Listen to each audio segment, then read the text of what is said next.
Mesdames, Messieurs, bonjour. La ville de Goma était morte une partie de la journée, ça veut dire l'avant-midi, où il y a eu quand même timidité de la reprise des activités. Il faut le dire que quelques écoles n'ont pas fonctionné également ce mercredi après l'annonce du mouvement citoyen groupe de pression appelant à une ville morte pour demander au gouvernement central de libérer tous les jeunes arrêtés le 30 août où il y a quand même des morts et des blessés. Nous allons en parler dans l'actualité du jour. Également, sur le plan national, nous allons parler de cette condamnation de Jean-Marc Kabound qui vient d'être condamné à 7 ans de prison par la Cour de cassation.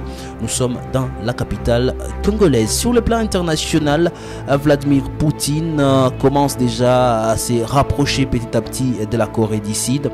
Et Vladimir Poutine a indiqué que la rencontre entre lui et le président du Corée du Nord va donc se dérouler au Cosmodrome en raison de l'intérêt marqué par Kim Jong-un pour la technologie des fusées. Nous allons en parler avec plus de détails dans l'actualité du jour. Messieurs et dames, vous êtes nouveaux, n'oubliez pas de vous abonner et on se retrouve dans la deuxième partie de cette vidéo.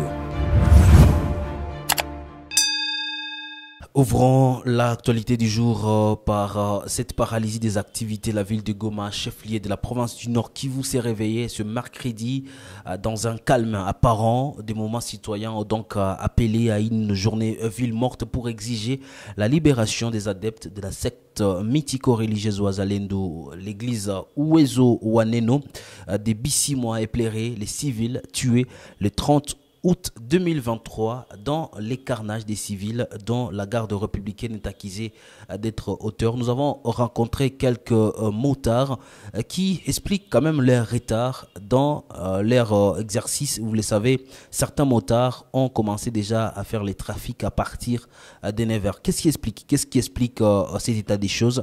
Quelques motards expliquent ici. Juu jana balisema kutakuwa greve na kuogopa kushile mawasiwasi kuona bapolisie kwa barabara. Mimi nilibakia juu krize ya leo hapa Goma hakuna shamba, krize ni danze. Ndio nilienda tumika na wasiwasi. Et pendant que certaines victimes ou certaines familles de victimes sont en train d'aller identifier les leurs à la morgue de l'hôpital militaire de Katindo, ce sont des populations voisines qui quand même indiquent être dans des situations peu confortables à cause des odeurs et appellent quand même le gouvernement congolais à faire de leur mieux pour essayer d'enterrer tous ces Congolais tués le 30 août. Je vous propose d'écouter ici une dame que nous avons rencontrée et qui témoigne. Vraiment tunateseka sana sana tena sana na watoto maki harufu tina mukitanda koko nalala ato jitie kuvertire habiendeki tuko tutakimbilia wapi batoto njo sisi tunawashitisha munyumba baikali hata nao basikie harufu inapita bandugu wangu tusaidie hata babatoshe kwanza wende bazika juu atulale nikulalo nekala ujifunge kama ni kikitu mkinguo bwana tunateseka sana sana. Sur le plan national, parlons quand même de cette arrestation du journaliste Sani Boudiakira. La corporation journaliste en danger a réagi et indique que cette arrestation ressemble à une prise d'otage. Dans un communiqué publié aujourd'hui, l'organisation journaliste en danger, une organisation qui défend les journalistes au monde, élève une vigoureuse protestation pour demander la remise en liberté rapide de Sani Boudiakira, journaliste correspondant du magazine Jeune Afrique, qui vient de totaliser 5 jours de détention depuis son arrestation vendredi 8 septembre 2023 à l'aéroport d'Angili. Nous sommes dans la capitale congolaise.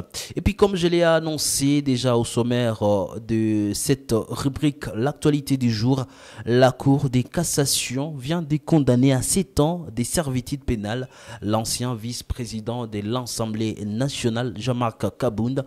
La décision de la Cour a été annoncée alors que l'opposant au pouvoir de Félix Tshisekedi et son ancien allié étaient absents dans la salle. la Cour n'a fait qu'élire la décision, note plusieurs sources à Kinshasa. Il faut déjà le dire, après une année devant le barreau, Jean-Marc Kabound a été arrêté pour outrage aux institutions de la République, principalement au chef de l'État. Ces charges ont été soulevées par le ministère public après sa conférence de presse tenue au mois de juillet 2023.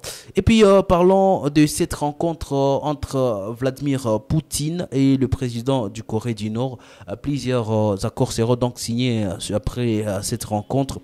Il faut déjà le dire, comme vous êtes en train de suivre à l'image, Vladimir Poutine a indiqué que la rencontre va se dérouler au Cosmodrome en raison de l'intérêt marqué par Kim Jong-un pour la technologie des fusées, ajoutant que Moscou aidera donc ces pays dans la construction des satellites spatiaux. Et c'est par là que nous allons mettre un point final à l'actualité du jour. Merci à vous de l'avoir suivi.